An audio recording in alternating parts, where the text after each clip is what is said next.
Ilang araw nang pinagpipistahan sa social media ang blind item tungkol sa power couple, at kanya-kanyang hula naman ang mga tao kung sinong power couple ang tinutukoy sa naturang blind item.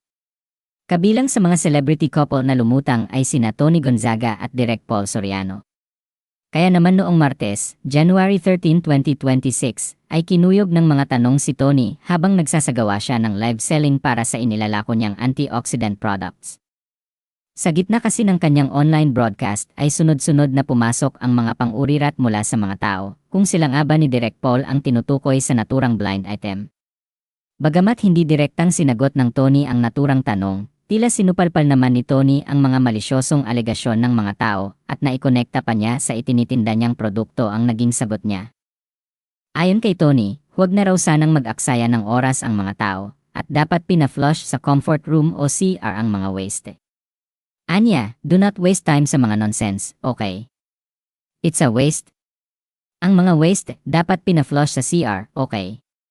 Katulad nito, umiinom ako ng antioxidant, so lahat ng waste in my body, ipa-flush natin yan sa CR.